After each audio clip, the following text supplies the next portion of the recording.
and one thing I noticed about you is how humble and grounded you seem to be. You're around the most famous people in the world, one of the most connected people in LA. I mean, that is the reputation of you.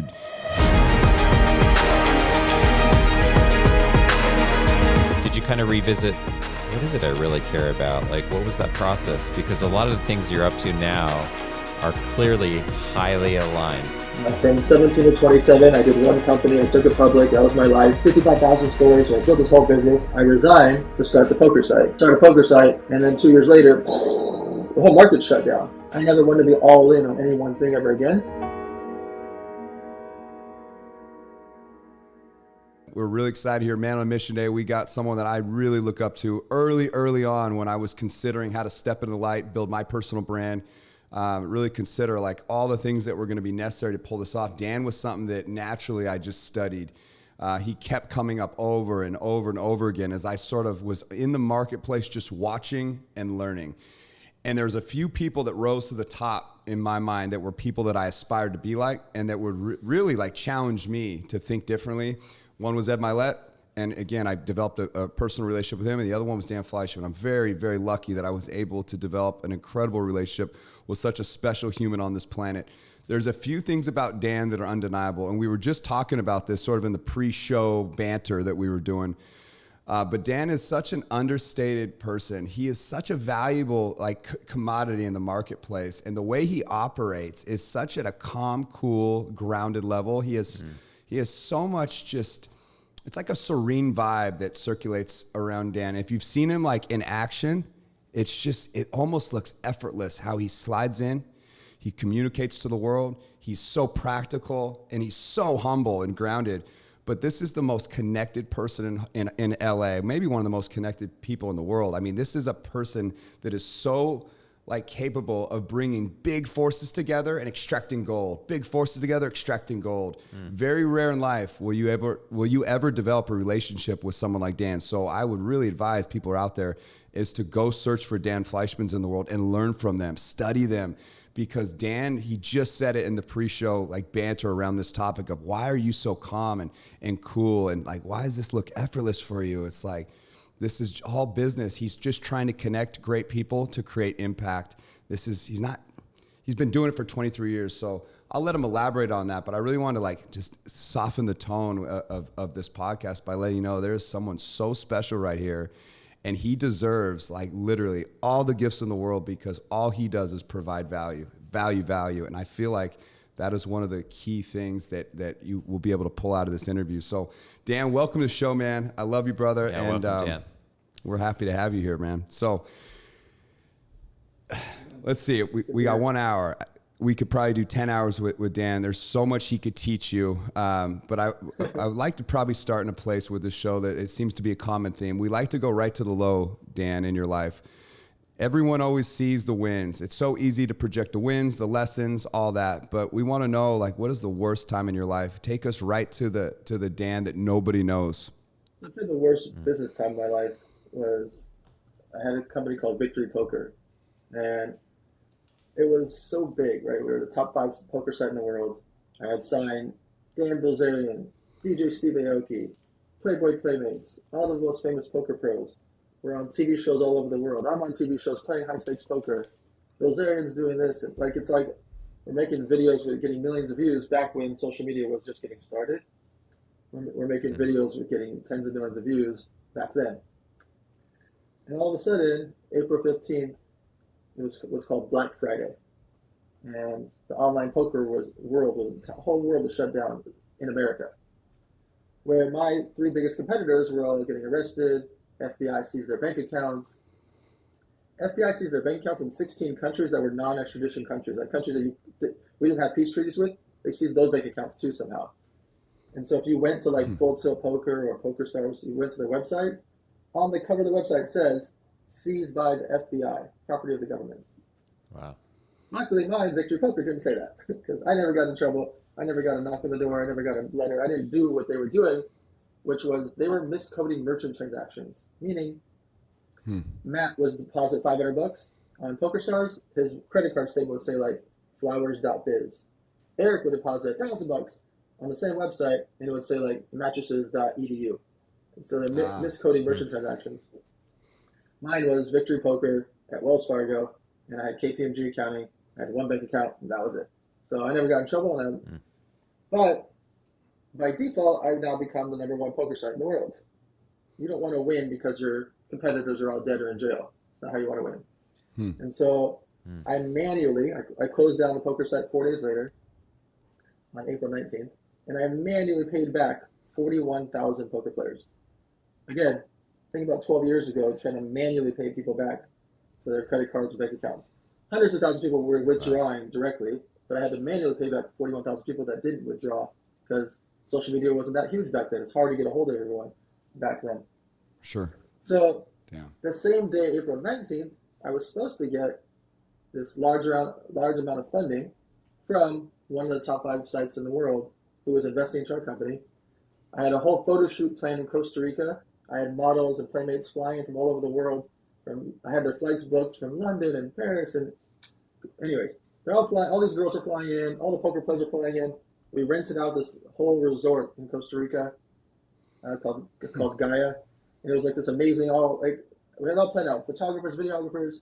I'm about to do this huge campaign to announce this big investment, this big deal with one of the big competitors to make us that much bigger. Instead of April 19th, when we're also supposed to fly in and be doing photo shoots and announcements, I'm manually paying back 41,000 people. In that moment, I had a choice to make. I could sit on the floor and cry about it. I just lost a $65 million company overnight. I only had 5 employees. Wow. And that was it. That was my overhead. I had no office and 5 employees. And we were doing 7 figures a month. So you can do the math of what it was like to lose that company overnight. So that same morning, what was really interesting was I was in Las Vegas. Like I was living in a place called Malta for the last 2 years, building that site right underneath the boot of Italy. That morning, I flew in there to meet with this billionaire. He owned the slot machines, like the licenses for Wheel of Fortune and what's it called? The big slot machine. He owned the big licenses. He also owned a $440 million exit of a company that makes the loyalty cards for slot machines. You know, when you see senior citizens like have a little card, this was like the legend. Yeah. He owned 3 of the riverboat casinos. Like he was just the legend in gaming because he owned these big licenses for gambling. So 10 in the morning, Dan Bilzerian calls me and he's like, "Where are you?" I was like, "I'm at the Bellagio. I'm heading to the Hard Rock to meet that billionaire guy." His name is Edward Fishman. And he's like, "Oh, it's over. Poker's over." Like he's just screaming it like poker's over. Like, you should go back to Malta. I'm like, "What are you talking about? Poker's over." He's like, "Turn on the news," and he hung up on me. So I turn on the news. There it is on ESPN, CNN, every channel that poker has been seized by the government. Billions of dollars have been seized. So at 12 o'clock, I go over to the Hard Rock with this casino host named Steve Sear, introducing me to this big billionaire guy. I walk in the room, and the billionaire says, "Wow, you look like somebody died." He doesn't say hello. That's what he says. Well, I said, "Well, it was really bad. Turn on the news." So he turns on the news, puts on TV, and immediately he puts Steve Wynn on speakerphone. You can just call Steve Wynn, no problem. Call Steve Wynn. Steve's screaming about what just happened. Because 11 days prior, the Wynn announced their merger with one of these big poker sites. And he was so mad. He was so mad at how come my lawyers not know this? How did this get by? Blah, blah, blah, blah, blah. So there's chaos. Wow. Mind you, the billionaire that I'm meeting, he thinks I'm coming there to actually do a favor for him. That's how the casino host got the meeting for me. You know what the favor was? Downstairs from 12 p.m. to 4 p.m., Dan is going to teach and train 11 sheriffs, like the police, how to play poker, poker and blackjack. So I'm there for him as a favor to like do this charity type thing or like fun thing for him to like train police officers how to play poker and blackjack. Meanwhile, I feel like I'm public enemy number 1, right? I'm in America. All my competitors are getting arrested. So I remember the last thing is I'm down there. I'm like teaching them how to play blackjack and poker. Text messaging doesn't really like another big thing back then. But messages are coming in. And one of the police, I told all the police officers right when I met them, like in the first minute, I'm like, "Hey guys, just so you know, this just happened all over the world. I'm not in trouble, just to be clear. I didn't do it, you know." And one of the cops kept messing with me. He kept like hitting, like clanking together his handcuffs. And he kept saying, I got eyes on him. I got eyes on him. I'll never forget it. Anyway, so losing a company overnight, $65 million company, was my worst business moment. Yeah. But I will say the best thing that ever happened to me for my financial career and for millions of other people is that happened. Why? Right. Because I started my social media agency. I started my charity. I started my events company. I started my elevator nights for free. I started angel investing, all in the same 6 months after losing everything. There it is. Wow. So that brought renewed clarity for you. That's a common thread. Like so many of these stories we hear from people that have like been game changers in the world, like it's out of the ashes in the hell that you extract the gold. And this is a rare thing. It's not common, because if it was, everyone would be successful. Usually like the failure is what, that once you touch that oven, you don't touch it again. There's certain people that find the workaround. They keep going. They really turn that into like the silver lining that we all dream about, but it's scary. I mean, so the pivot is really important, but this is really like undeniable that I don't think you can be successful if you haven't felt what it feels like to have that type of loss somehow. It's just, you can't ride the wave forever. You know what I mean? Yeah. Did you arrive to that clarity in a unique way? For instance, like did you kind of revisit, what is it I really care about? Like, what was that process? Because a lot of the things you're up to now are clearly highly aligned. Like you seem to be having a great time doing it. It's like natural. I just realized I never want to have 6 all my months eggs like? in a basket ever again. From 17 to 27, I did one company. I took it public. That was my life. 55,000 stores. I built this whole business. I resigned to start the poker site. Started a poker site, and then 2 years later, company, the whole market shut down. And so done. I never wanted to be all in on any one thing ever again. Sure. That's why it's like angel investing, social media agency, speaking, free events, elevator nights, completely free. Like I just wanted to do like philanthropic, angel investing, like starting all these things based on like PTSD of like, I don't want to have one company ever again. I don't want to ever be all in on one thing ever again. Sure. And that was early when social media was, I'm assuming, just getting going. So were you early to the game in social media? Yeah. So you were early to the game. I mean, there's a lot of value just being somewhere first, but your instincts were right to really fully step in the light, make impact part of the game plan of how you're going to go like pursue the next version of Dan as you murdered the old you. But then that's where you really leached onto social media. What were your instincts in the early days of social media? Did you know it was going to blow up the way it did? Could you see what it was, the monster that it was going to become in 2011? Twitter was just getting going. There was no Instagram, etc. And Facebook, there was no reach on Facebook. It was all for your personal friends. But we were using YouTube and Twitter mostly back then. Like that's how we got so many millions of views, was YouTube for Bilzerian and Aoki. And those videos are still up. They're still fun to watch. I watched them 3 days ago. Like they're still fun, and so when Instagram came out, I was like very adamant about it. And even with Twitter, like I was manually installing it on a lot of people I mentioned. I'm just manually installing on their phones. Like you need Twitter. All right, Instagram's out. You got to put it on. Give me your phone. I'll put it in for you. And then when I started the social media agency and so I started spending money at the very beginning with influencers when the word influencer didn't exist. I was just paying for eyeballs. I would drive to Kylie Jenner's house and drop off Fit Tea. I would drive to Kim's house. I would drive to Tyga's house. And here's Fashion Nova. I would just drive to people's houses and bring them clothing and products and teas and energy drinks, etc. back then because they just had eyeballs. That's what I cared about. I didn't know influencer was a thing. It wasn't a thing. Sure. Yeah. What insight you had to tap into these unique networks? I mean, one of the things that I think is crucial, even for me, I bring it down to my own experience. I've gotten more traction and momentum by finding a way to leverage other people's networks and just becoming a midget perched on the shoulder of a giant. It's been one of these key metrics in my life that I feel like has allowed me to see so far and carry so much weight. But one thing I've noticed about you is you are so good about providing value and connecting into other people's networks And then obviously you're maxing out the possibilities once you get there and fully leveraging that. I think that is a superpower, and it is a gift that most people have no idea how to fully do. But I just know for me, like if Dan Bilzerian shares a story with you attached to it, like it's clear the firepower that brings to your world. But there's so much potential in other people's networks. So you were working with A-list celebrities even in 2011, like, and Dan Bilzerian, I mean, what a household name, probably more views than any person in the world, right? Yeah. Wild. That's amazing. So did you have the wherewithal at that point to realize the value of just aligning your forces into other people's networks? Obviously you did, but I mean, can you explain, maybe give some tactical advice to why that is crucial in creating momentum? Right? Like when I had the energy drink, simple. The eyeballs to me, it doesn't matter if it's See what I mean? a billboard, a NASCAR, a wrestler, a UFC fighter, a Bilzerian, a playmate, a DJ. Yeah. It's just eyeballs, right? It's just. Dan, related to Eric's earlier remark about your temperament, your kind of way of being in nature, it's definitely something.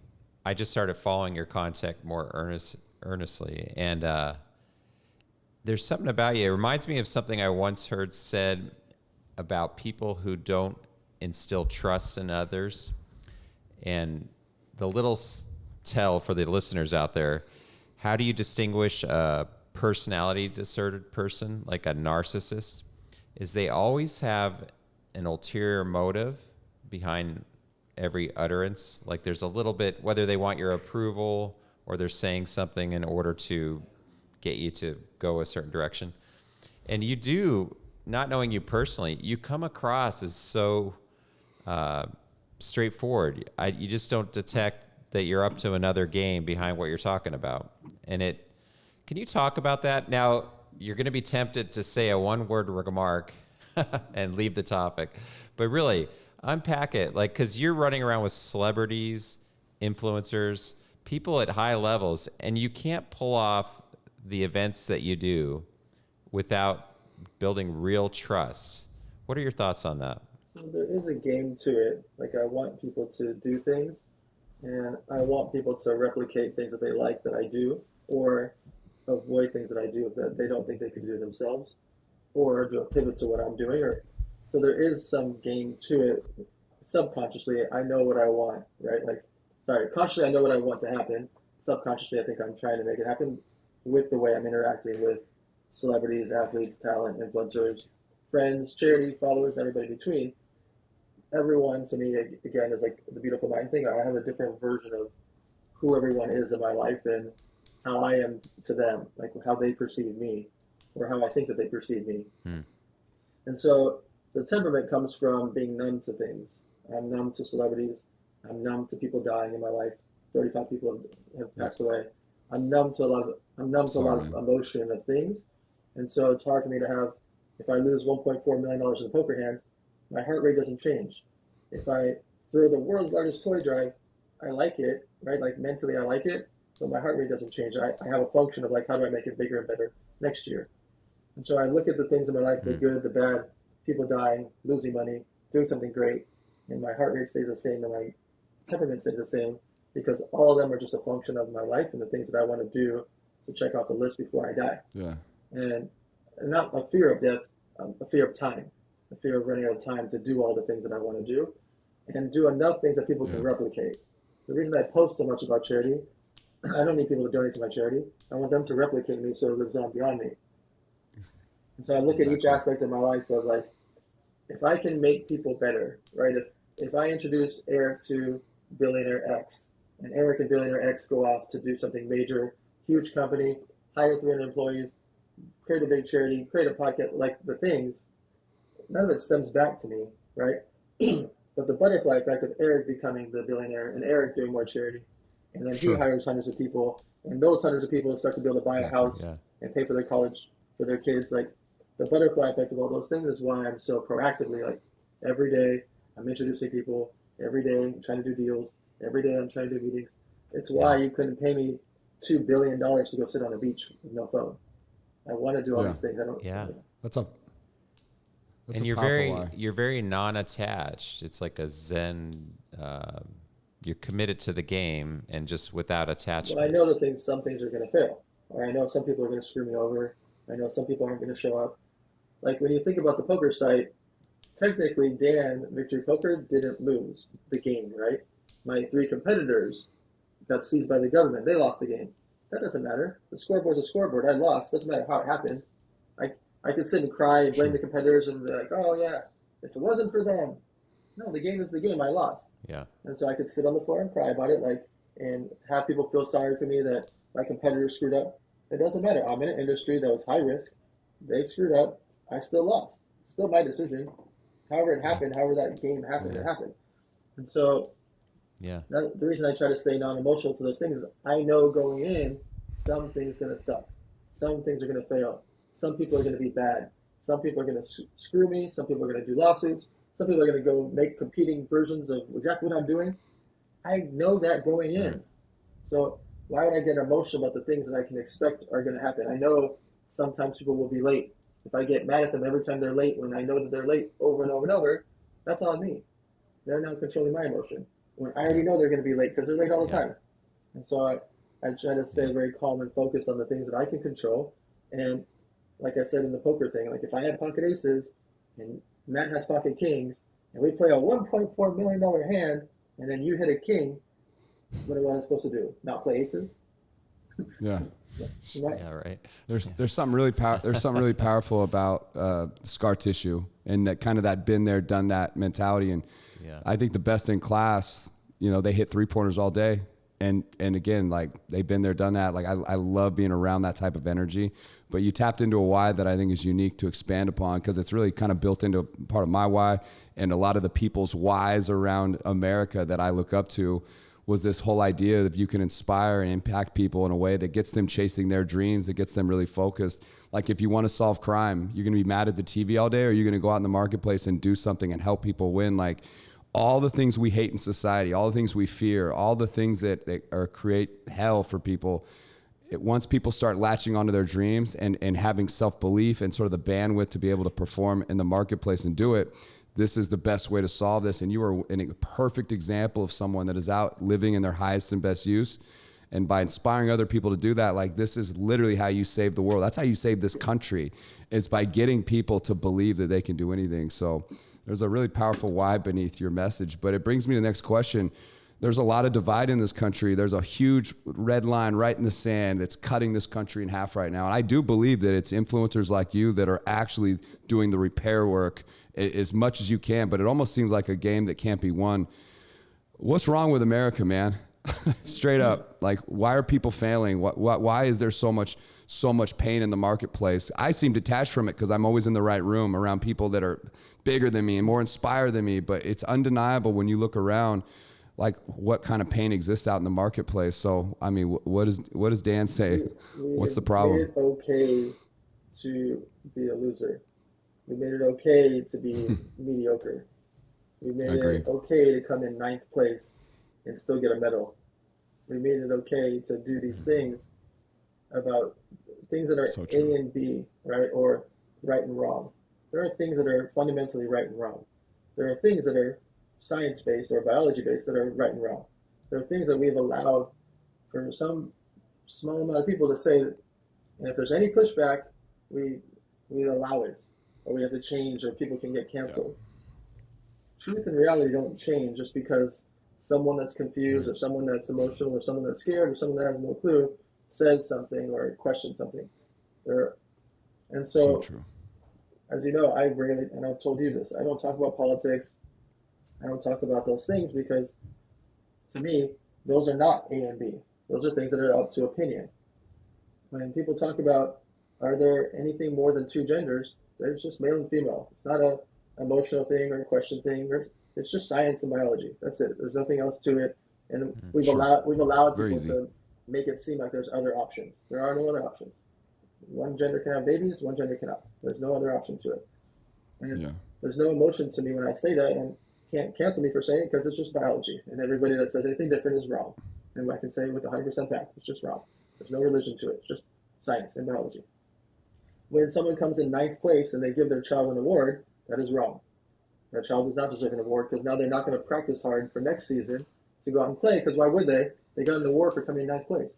There is no emotion or struggle or pain that needs to happen for them to go win and practice next year. You think if Kobe Bryant got ninth place award, do you think he would have been living in the gym every single day? He would have been a different person. No.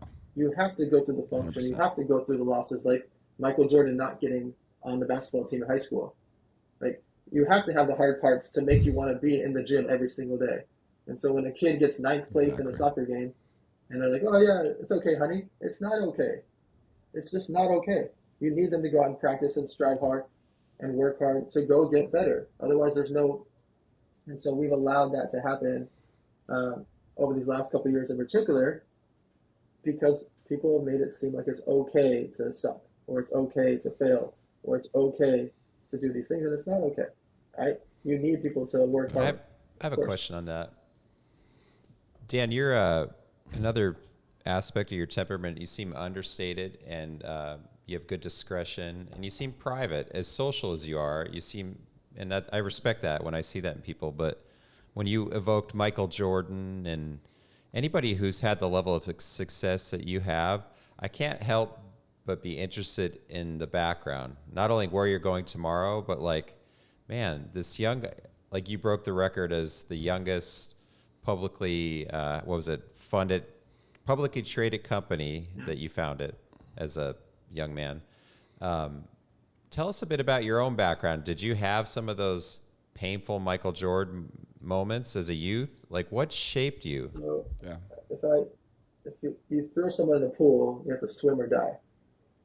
We just didn't have any money. So like, when my parents got divorced, my mom was just keeping us alive, working to, making a couple grand a month in Los Angeles is not going to cover a lot of things for a family of four. My dad was a taxi cab driver. We just didn't have any money. And so like, the second I was allowed to work, I was selling candy at school. I was taking like football bets for $5 each. I was selling cereal boxes out of my backpack. Like, I was hustling. As soon as I was 15, I got 3 jobs. I was working for Ruby's Diner with a sailor's cap on. I was working at Qualcomm Stadium. Peanuts and Cracker Jacks here. And then I worked for Oldie Discount Stockbrokers, and he was paying me $10 an hour cash under the table. Love it. And I worked those 3 jobs every single day, as much as I could, to save up money because we just didn't have money. 15. And so, to me, I will always have that subconscious fear. I'm sure you can break it down better than I can from a psychology perspective, but I have the subconscious fear of I don't ever want to be broke again. And it's not that I want to buy stuff. I want to buy food. I want to be able to move around. I want the freedom part of money. I don't buy stuff. I'm not wearing anything, right? I don't have a fancy car. I don't have fancy stuff. You don't see me posting anything. I want to work as much as I can because I have a subconscious fear of being broke. That's amazing. I know your grandfather is important to you. It's amazing the people, when you close your eyes and you look back, like I can go right to moments and right to people and right to like feelings, emotions that are so powerful. And I really like give so much credit to the people that sort of shaped me. And for me personally, a lot of it was the adversity that I had of not having a biological father ever in my life, being born to a single mother at 19. Like, I think there's a lot that I can trace to my childhood and a lot of chips on my shoulder that I fully leveraged, like really wanting to be someone and prove myself to the world came from that unseen child that was just trying to be seen. And again, I credit a lot of people, and my grandparents were dear to me the same, but I know your grandpa was important to you. You talk about that? Just watching someone like him, a man of honor, he's surviving the Holocaust, one of the last Holocaust survivors, dedicating his whole life to keeping a language going. Yiddish was like an offshoot of Hebrew. Him teaching Yiddish at the Beverly Hills High School for the last 3 or 4 decades, and then teaching other senior citizens and other adults the language out of his house and out of the local Jewish community centers, etc. Just watching a man of honor be with the same woman they were together for like 63 years or something. It's just that, like just watching him every single holiday, he ran the household. We all came to him. No matter where I was in the world, I'd fly in to be there for the major holidays, the major Jewish holidays. I would fly in if I had to from Europe for the day and fly back. Just out of my respect for him, just to be clear. Yeah. And so like he's just the one person, the one thing that always like was my North Star of like a human, as a man, of how he led all of us. And we only exist because of his perseverance. My entire bloodline literally only exists because on his 11th birthday, all of his family members died. And so he never celebrated his birthday because on his 11th birthday, they all passed away. And the fact that he survived is why me, my mom, my brother, my aunt, like our entire bloodlines, their kids, only exist because this one guy didn't die that day and persevered and survived through the Holocaust. And so I just look at him and how he's been picked up and moved to America, built a life, etc. He's always been my North Star. That's amazing, Dan. I'm really glad you shared that story with us, because that's the shit that makes Dan Fleyshman Dan Fleyshman. You know what I mean? That's the stuff that beneath the surface of it all, there's a powerful why, and there's a gratefulness and a real sense of a connection to the things that really matter most in life. And I love that you tapped into it. Like, it's not the stuff. The stuff all tastes the same. It all feels the same. All the leathers smell the same at some point. I love that sentiment. All the clocks tick the same, all of it. But the thing that I think is most fulfilling is like impact and really leaving a legacy, a trail of creation that when you meet your maker one day, you can look back and really be proud of. And I guarantee that 98% of people are going to die, and they are going to have so much untapped potential that they never went near. And you are like, feel like living out your greatest potential, your highest and best use. And it's because of shit like that, like right there, that's the Dan. It's those seeds that were planted a long time ago that are creating what we see in front of us today. And I want to thank your grandpa for you, brother. You are a gift to the world. And like, you know, we owe him a lot of credit as well. So thank you, Dan, for that. There's so many places you could pivot here. We could stay in this, but we got 1 hard hour. I think I want to spread hard here. But one thing that I love about you is your relationship with Casey. You guys are doing life in a big way on a big stage in front of lots of eyeballs. And I loved maybe taking this conversation somewhere. When you met Casey, I don't know, did she have a major following? Because she blew up too. You guys really both pursued like high standards and excellence in the lens of the world to see. And like, was that a conscious decision to really like use social media as a weapon and a tool to attack your dreams? And somehow Casey like she's huge. I don't know if you guys know Casey. I was champion. Admiring yeah, she's amazing. Your wedding, Dan, like the photography and how beautifully you shared that publicly. I think that strikes to your question. Like there was obviously a choice Dan in gets that, it, yeah. that you're gonna bring in the world to something so intimate, and it was beautiful. I checked out online anyway. His wife's one of the biggest influencers in the world, but she's a special human too, just like Dan is. That, you know, they do life in a really unique way. It's just rare. Like we're talking to a very rare breed here, but the instincts sort of behind that and how you built that up. I think everyone deep down wants to build a brand like that, like you and Casey have. There's a lot of things that hold people back. I think fear is probably the number one thing, but you guys both broke through, not just one of you. You both just barreled through all the things that are not normal, not average, not mediocre. You excelled right to the top. So can you sit in that sentiment for a minute and like unpack that? So Casey, her Instagram is Casey Loves Fitness. When I met her, she had 3,100 followers. And, you know, eight years ago. Crazy. And she was presenting to me, basically pitching to me about her bikini line, but she kept talking about fitness. And I said, take a week and just decide which one is your passion, which one is your career. Like, which one do you enjoy? Mm-hmm. It sounds like the bikini stuff you enjoy, but the fitness is what your actual career is. And that's when she changed her Instagram to Casey Loves Fitness and started building what's called omnipresence.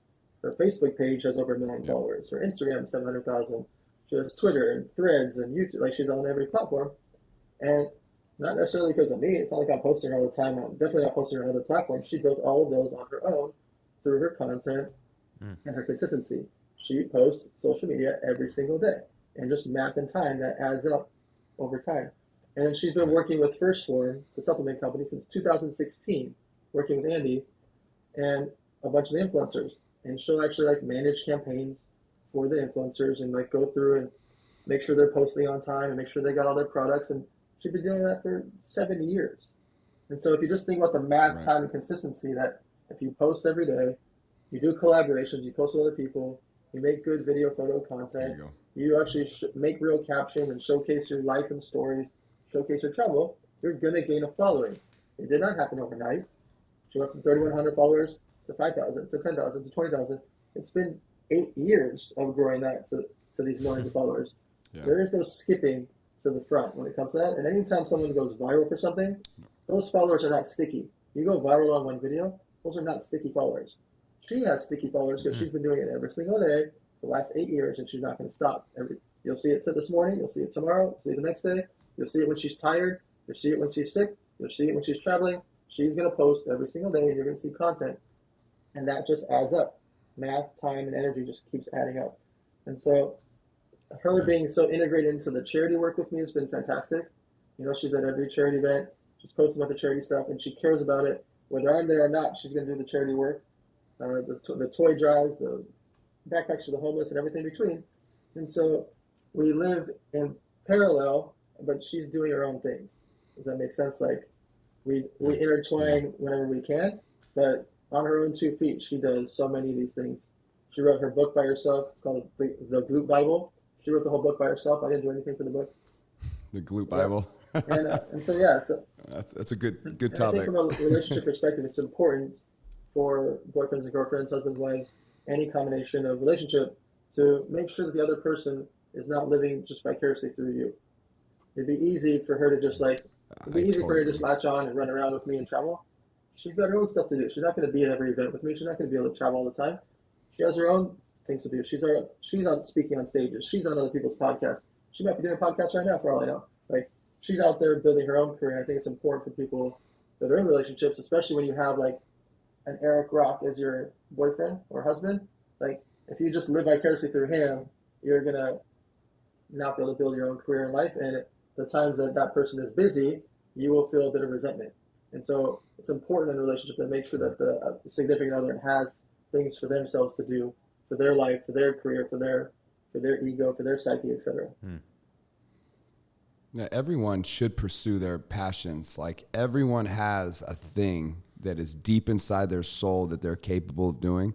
And so many people, they die without ever going near it. I think regret's got to be the number one, like, worst feeling that I'm scared of. But so many people, I think, get to the end and they didn't come near what they could have done.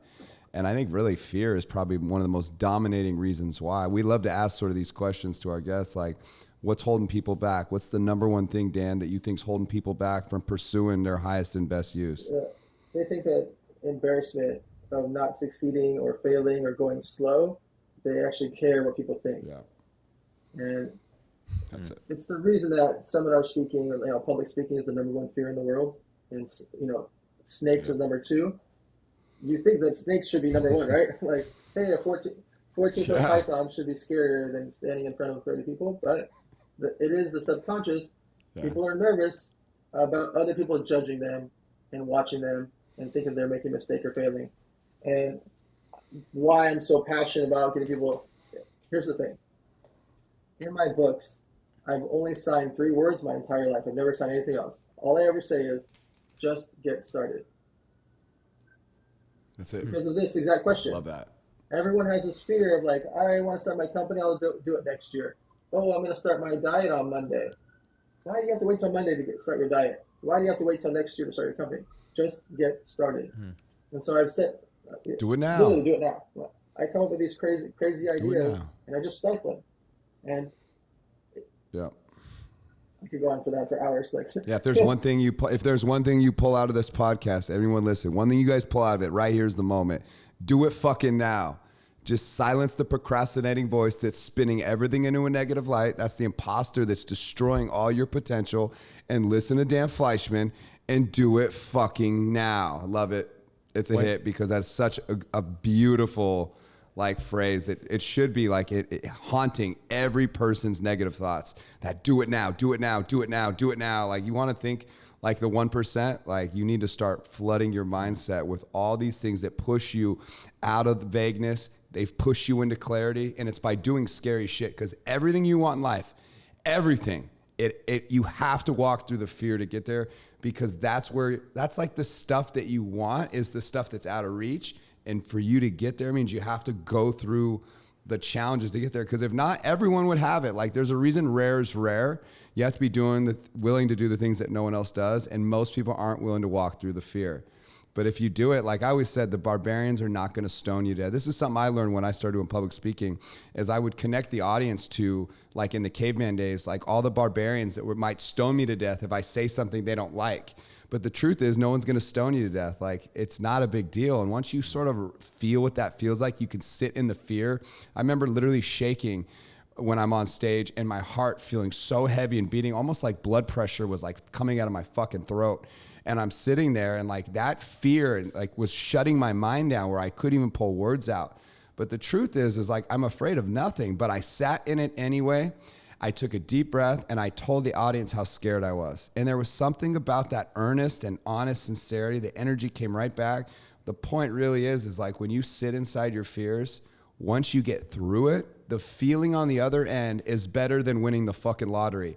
There's a sense of fulfillment and pride that comes from just owning the feeling, sitting in it, and accepting it. And the rewards are great. Like, you can get addicted to walking through fear. And I think that's what people that are hungry, you wonder why like successful people, like I've heard this so many times from like the masses, you know, sort of the mediocre crowd that's always say, oh, don't you have enough? Like, why you have so much money? Like, why, you know, they're billionaires of the world, the high achievers of the world. They're not pursuing money. Money's just a tool. It keeps score. That's not the thing though. They are in love with the process. They love the game. They love the chess match. It's the battle. What are you going to sit on a beach all day? What a boring fucking life. Who's going to just sit on a beach with an umbrella and their drink all fucking day? No, it's the game. We want to play the game. I want to play it till death. I don't know about you, Dan. You strike me as a person that is going to be giving back and living with impact as the number one priority in your life for the rest of your life. This is something, though, that if you can sink your teeth into, listen to Dan, this whole concept of consistency and walking through fear, you can literally start changing your life tomorrow. Like, everything that's wrong in your life, all the chaos, all the noise, all the bullshit that you tell yourself, every lie, the entire racket that you're running. Once you shed that shit and you step in the fear and you stay consistent with it, your life will change over fucking night. And so many people say, oh, like, you know, that he must have fucking just blew up overnight, like an overnight success. It often appears that way, but you didn't see the decade of work they were doing. Like with Jessie, it was interesting. She came onto the scene really hot. I'm good friends with her. She was telling a story when I was speaking at her mastermind where she literally went live on Instagram every fucking day for 8 years before anybody knew her. Like, it wasn't over. There's no such thing as overnight success. And if there was, you wouldn't want it anyway. Like, it wouldn't mean as much. Like, but this is something that will change the world. Like, that singular thought right there will cause so much less pain. It'll make you so much healthier. It'll cause so much less friction in society. And it will really, this is the uniting thoughts. You want to bring the left and the right together, get people fucking hooked on these simple messages, and you could literally change society. This is what presidents should be fucking saying. Sorry. There's Sorry. I love the human nature aspect of this, because another misconception out there is that once people arrive at a certain level, now the fires of necessity stop burning at their feet. And what did Brandon Turner say? Will you tell Dan what Brandon Turner said? I want to set this question up. We interviewed Brandon Turner, and I want to ask you the same kind of question, Dan. One thing about Brandon Turner, he had the #1 podcast in real estate in the world at one time, and he's got, I don't know, just under $1 billion in assets under his management. And I was just like, what drives you today? Like, when at this level, and my impression is when you reach a certain level of success, now you're restless about different things. Now what you're aiming at shifts, but there's still, I'd love to hear you speak to how you relate to your future, Dan, and what you feel you ought to accomplish and the why behind it. So my ultimate goal is to cure homelessness and cure hunger, because they're both solvable problems. And I don't need anybody to know that I did it. I need to do the function of curing those two things, because both are very fixable. And for the most part, the government holds back both. if you think about restaurants and grocery stores, they were not allowed to give extra food to the homeless up until like a year and a half ago in almost every state in America. Wow. And even then, most states, you still can't give away food from a restaurant. I can promise you deep in my soul, if I was homeless, I don't care if the food is 2 days, 3 days, or 4 days old, I want it, right? And they were not allowed to. They weren't allowed to give like 2-day-old vegetables out or 2-day-old anything out. So luckily that's step by step getting resolved. It's still not fully resolved. Homelessness. There are countless amount of buildings and a lot more buildings coming up that are vacant. There are ways to solve homelessness with massive warehouses that are vacant, massive 1,800 college campuses closed down. Those would be great homeless encampments. There's a lot of schools that have closed down, high schools that have closed down. There's a lot of major corporations that are closing down and moving out. No new tenant is coming. And so there is very simple ways to cure homelessness in America. And then obviously overseas, very affordable ways to do housing overseas. And I created like this, a big vision of what I need to become a billionaire for is to create basically small cities that look like a prison effectively, but a prison that's not a prison, if you will. Interesting. But there are small cities that are right outside of LA, right outside of Dallas, right outside of the major cities that are these 50-acre, 100-acre type properties that have homeless can work there, go to school there, grocery stores, obviously living, and then separate out single males, single females, dangerous and drug-induced people here, and then families on the other side. So there's 4 separate sides, and they cannot interact for safety reasons. And I have it all mapped out. I designed the entire plan. I do not want $1 from the government for it, and I can't need anything from the government for permits or approvals either. I need to be able to build a city without the function of the government. And again, I'm not like anti-government. I'm just anti-slow. I don't want to wait 5 years for approval of building the door, right? Like I can't. Well, you're thinking like an entrepreneur. If we ran our businesses the way the government ran theirs, we would have been bankrupt a long time ago. These guys write checks that they can't cash, and they're the most inefficient systems in the world. So I love your sentiment. I love that you mapped that. You want to look what a big visionary like looks and thinks like. There it is. And I love that not only is he addressing sort of the issues, but you can see how he started tapping into the root cause, because it's one thing to solve the problem on the surface, but if you can't get to the identifying root cause of why this is happening in the first place, and I think a lot of this is actually caused by government. So you have a really good instinct to keep government out of this, because I think government is one of the most influential, like, negative forces on planet Earth. Undeniable. And the bigger they get, time just makes government bigger. You notice they never get smaller. There's no government that gets smaller until there's a revolution. They only get bigger. They only get more powerful. They only seize more control, and they only strip more freedom. So Dan's instincts are dead on, undeniable. What a cool business model. Okay. So again, it's one thing to have the vision, and then you take it back to tomorrow. Like, I think everything Dan's doing is building momentum. Like, this is a reason to get rich, by the way. Like, you know what I mean? If you're going to you get rich so you could give it all back. You can't take it with you. Like, people don't get this whole concept of wealth building. The whole concept is to really leave so many valuable marks in society. That's what it should be, at least. This would be cool to see play out somehow, Dan. Mm-hmm. Like, what can we do tomorrow? Like, how can we help? What is the game plan? I mean, I know you're doing all kinds of stuff with backpacks and it's all building towards this bigger dream, but like, what's tomorrow look like? I'm just practicing and preparing. For 11 years, I've done the Model Citizen Fund. So 11 years, I've given out tens of billions of items to the homeless. I'm practicing. Model Citizen Fund, real quick. It's called Model Citizen Fund. And then for 9 years, I've had Trina's Kids Foundation. And so we have a back to school drive, which is this Saturday, actually. We have report card day. Awesome. We have the Thanksgiving food drive, and we have the toy drive. Last year, we broke the Guinness Book World Records for the largest toy drive in history. This year is the 10th anniversary. I'm going to do it in 10 cities in a 2-week period. And so I am practicing charity efforts, and I'm practicing and I'm collecting people, and I'm trying to make as many people rich so that later, when it's the right time, I am rich enough and I made enough people rich enough, I will then build a prison, if you will. Instead of homeless, they'll become home full. Right? I will make something that the homeless can live in. When I'm wealthy enough and have enough execution power, I can then start to cure hunger, because it's very solvable to ship out nuts and raisins and cranberries and things, rice, etc. These are things that are pennies. We can ship out large amounts of quantity, whether it's in America and the third world countries, large amounts of food that people can at least survive. They're not going to like thrive off of eating, peanuts, raspberries, and cranberries, etc. almonds and walnuts and nutrition bars, etc. But they're at least not going to die, because most of them die from diarrhea. And so just solving the one main thing of like, if you fix their food and water situation, they will live longer. Yeah. And then you can start to do the more fun things of charity, like what would happen if we got them laptops, very cheap laptops that are $20 to $100 type laptops. Think about how many entrepreneurs are out there that live in Africa and all these third world countries that could do something if they just had a laptop. Wi-Fi is already getting fixed because you have Zuckerberg and Starlink with Elon Musk that are placing satellites over the world. Starlink. Third world countries are going to have really fast internet in the next few years. So that part's amazing. So I look at the hard products. How do I get them food? How do I get them shelter?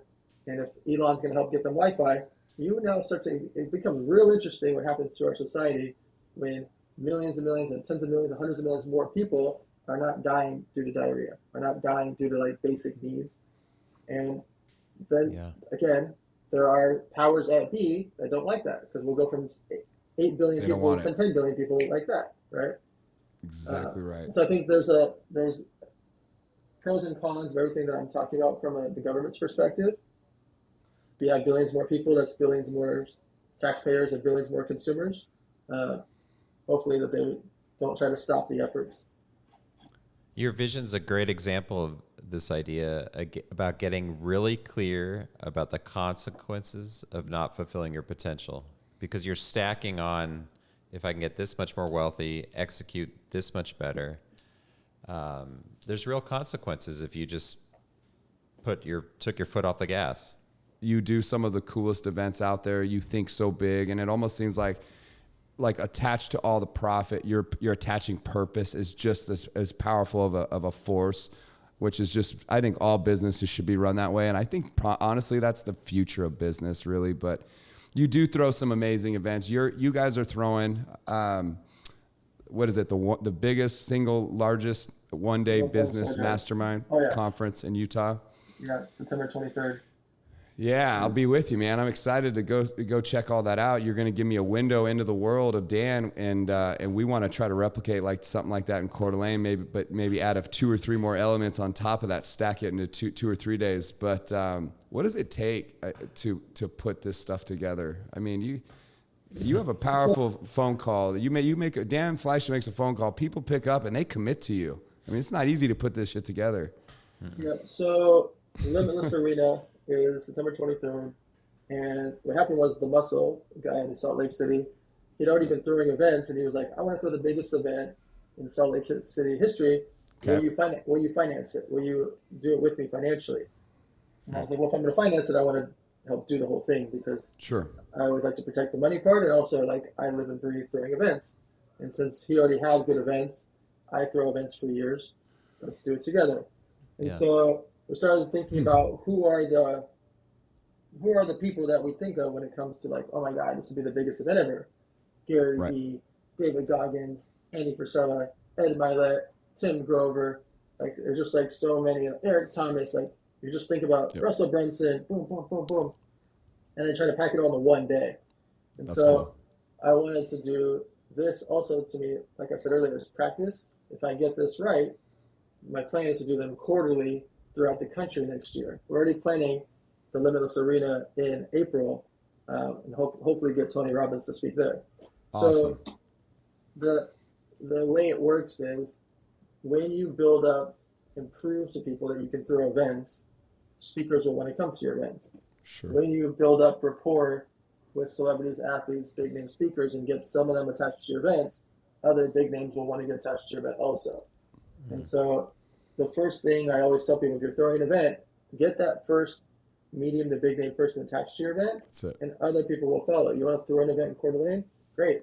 If Eric's speaking there, it's more likely that you'll be able to get other business people to speak there, and then when you have 2 or 3, and then you can get anybody who wants to speak there. Sure. Right. And so that's what I did. I went after the biggest, go get Andy, Ed, Gary Vee, etc. And then it's easy to call David Goggins and Tim Grover and everybody else because they're like, oh yeah, Andy, Ed, Gary, let's go. Right. So awesome. To make this pencil with that kind of lineup, that's a lot of star power that you bringing in. I don't know if there's like 20 different speakers. You guys are packing a lot into one day. There's an amazing VIP experience the night before. I mean, you guys are selling tickets at $10K. I mean, you guys, there's a lot of demand for this. The market's, really gushes over these people. So, obviously you're tapping into it. How many people do you need to show up to get this to pencil? Curious what that actually looks like for you. Yeah. So we're going to spend almost $3 million in production and There you go. to put the whole thing together. So 7,000 people I can technically sit 9,056 is my technical seating. I'll walk you through exactly. Okay. 9,056 cool. is technically my exact how many can seat. 7,000 to me is the comfortable number. So my goal number is 7,000. Not because my goal number should be 9,000 per setup. 7,000 just like the comfortable number, the way the arena sits. So you're in the green at 7,000. Like you're way earlier than that. So we have tickets at $300, $500, $1,000. So $300 is your nosebleed seats and your main seats all throughout the arena. $500 is kind of like your better seats, like your lounge not floor seats, but lounge club seats. Sure. Yeah. Sure. $1,000 is for floor tickets. Each section of the arena is supposed to be able to generate me $500K to $1 million. That's the way I look at it, right? So if I look at it from a map perspective, and I have this, okay, this section has 1,100 seats times $500. There's $550,000. So I look at it that way from a map perspective of like what I can sell. There's a $3,000 speaker lunch. I cap out at 100 there, so that's $300,000. The night before is $10,000 per person. We've already sold 43 of those that have been paid for. 90 have been committed to, but I only count once it's paid. 43 people have already paid for the 10K, so there's 430,000. I can get 100 people there at the Muscles House. That's $1 million. So if I look at it like, okay, I got a huge $250,000 sponsor through what's called The Grit. That's a big sponsor that helps $250,000 there. I have other 25K, 100K sponsors. I have booths that are $3,000 each. Season levels, I have $300, $500, $1,000, 3K sponsors, 3K speaker lunches, 10K parties, 10K backstage tickets. I have to have all these different elements because I got to get to $3 million as my break even. Then there's going to be an offer during the event that's an affordable price point at the 2K range from a household name legend. So I know it'll get fulfilled and it won't. You split the profit on that? Yes. Okay. And so I have different elements so that I can say, okay, if I can make mid 6 figures from sponsors, have low 6 figures from booths, have 6 figures here from like the low tickets, $1 million from all like the $500, $1,000 tickets. If I can sell these floor seats and get like X amount of floor seats sold, that's another $500K. Speaker lunch, I should be able to make $200, $300K. The dinner the night before, the VIP party's $1 million. Like I have all different ways of a safety net that if any one thing screws up, I'm okay. I want to have 4 different main revenue streams. Right. And then from there, if I broke even, I'd be ecstatic just from a math perspective because I now have thrown the biggest arena event in Utah, right? And so crazy content, a lot of relationships happen, and a lot of street cred happens from throwing this huge arena size event. So we put a lot of safety levers in place to make sure that here's $500K, here's $1 million, here's $500K, here's $1 million of things to get to that $2 to $3 million number to break even. And then there's ways that if the offer goes well, which I don't see why it won't because it's one of the biggest people in the world doing it. If people buy things there from the booths and from this and from that, and like there's a lot of things that happen. We have ways to make much more than that $3 million. Yeah, amazing. Wonderful. That was a great little map out, Dan. I think for people that show up to this stuff, many people never consider what it takes to put on, what kind of risk tolerance you need to go big. I mean, you guys tie up a lot of upfront expense, and hope that people show up and you throw a world-class event. But you do this enough times, you start really trusting yourself, and it's what allows you to think so big. So, I mean, there's different levels to this, and you've risen all the way to the very top, man. It's really inspiring, and you definitely are someone. That's why I have you as a coach, brother. Like there's a reason that I want to follow in your footsteps and tap into all the network and relationships, man. You do some incredible things, and you give such a beautiful blueprint to the world to watch. This is really exciting. I can't wait to see this thing come together. I know I got to ask, you probably won't tell me, but I heard there's going to be a surprise performer. Is that a secret? Are you releasing that information? Can they hear it here first on Man on a Mission? It's a secret because it's more fun later. That's why. I get you. I had to ask. I thought maybe we'll get it. Maybe we'll get it first. Breaking news. This is cool, Dan. So during the 100 Million Mastermind events, I actually don't tell friends, staff, other speakers, etc. until the moment the celebrity walks on stage. Nobody knows. I even hide them backstage. Like nobody knows. That's awesome. Here's I why. love it. Let's say I tell you like Lil Wayne or Ludacris or somebody's coming to something. You'd be like, Yep. oh, that's cool. And then you go about your day. But if you're waiting in anticipation for 2 months before the event, and then Lil Wayne or Ludacris or Magic Johnson or whatever walks on stage, oh my God, it's Hulk Hogan. Yeah, yeah, Like Yeah. it's way more exciting to like have that fun. experience. And so I do it for people. Like I do it for Yeah. you that I don't tell you. Oh, that's awesome. That's amazing. Who's your hero, Dan? Who do you look up to? Who's like your number one person that you aspire to be like? Who's the figure in history or the athlete or the whatever that is? Who's your person? So, well, living is Michael Jordan for sure. It's that's a not. It's good not one. close. It's not close. Have, Like that, have that's you my met number him? one. No, I have not. Oh, You haven't? Wow. You're right there. You're so close. I'm sure. I mean, I can. I can go to the charity events. I can book him to speak. Well, Sure. He's $1 million to book to speak, and he still turns Is that he? down most of the time. Yeah, he turns it down most of the time. Does Because he? what's $1 million to him? Yeah. But I will get him for sure. And the CEO of Jordan Brand has been a friend for years, and he was the CEO Yeah. for 22 years. Who you guys should actually interview. He's got an amazing story, amazing book. Yeah. So yeah, I will get him. But not living is Harry Houdini. Oh, cool. So- Yeah, Very he's amazing. If you really Well, I think know of- I know you're a huge sports fan. I was curious who might come out of your lips. You have another brand that I just think is really cool. I've been watching it grow. Cards and Coffee. Real quick, I mean, there's so many different dimensions to you. I haven't even scratched the surface for this audience out there. I know we're coming up against a pretty hard stop here. We don't want to steal too much more of your time, but there's a couple brands that you seem to really care about and that you really have a love and passion for, and it's amazing to see them become successful through the passion projects that you turn into actual businesses. You are such an entrepreneur. I love it. Real quick, tell me what it's been like to build something that, I'll be honest with you, I thought cards were dead, and it seemed like they just arose out of the ashes fast. And it might be because of someone like you out in the marketplace that's creating demand that maybe wasn't even there, but maybe I'm wrong too. But it seems like this is a big business world now. Yeah, so Gary Vee is the one that rides out of the ashes, and he just had me help him. Gary Awesome. Vee is still talking. Like last week, I was with him in Chicago, and he was at the booth for 4 days straight. Like he cares. Oh, wow.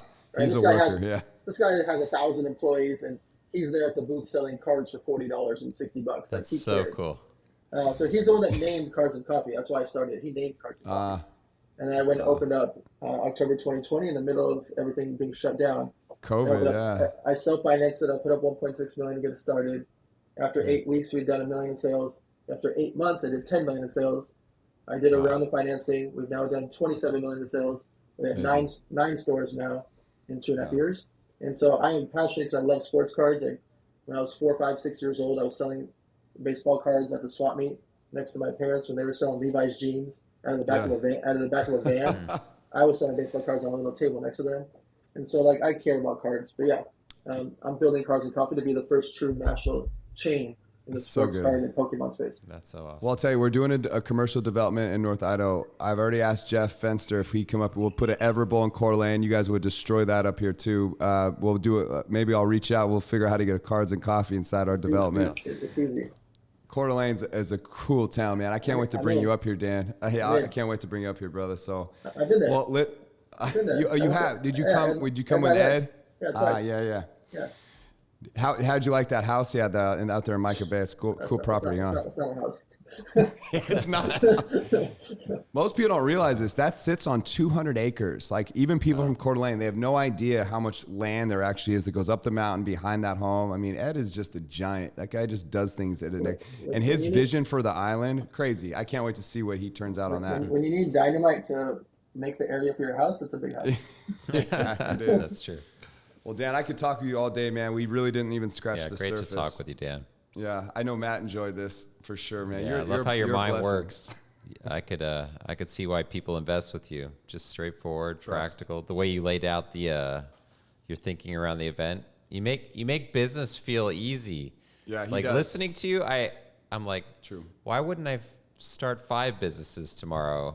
You make it feel easy. Yeah. So That's your superpower, actually. You are so practical. I've heard Dan speak many times. He is so practical in his approach. Yeah. And it's something that's really rare in the marketplace. Like, I'm a good motivator. I can get you to dig deep, consider death, pull you back to this moment. I could put tears in your eyes. But Dan just litters you with practical advice, and it's like note-taking hell. Like, hold on, go back, say that again. What was that thing you just said? Like, he's not afraid to give away gold. Like, literally, he gives it away. And it's like so many people, I don't think really like actually go leverage it in the marketplace, but he literally is giving you a simple blueprint to go execute. All you have to do is be consistent with it and really gas floor down and take advantage of all the opportunities that will come around being in the fire. Again, this is just human nature, obviously. That's just why success is so rare. But Dan is one of the most practical advice givers on planet Earth. And we were fucking blessed to have you, Dan. Thank you so much. I owe you big time, man. And I can't wait to see you, brother. I'm good. Thanks, Dan. Anything. All right, take care. All right, buddy. We'll talk to you soon, man. Bye-bye. I'm a man on a mission.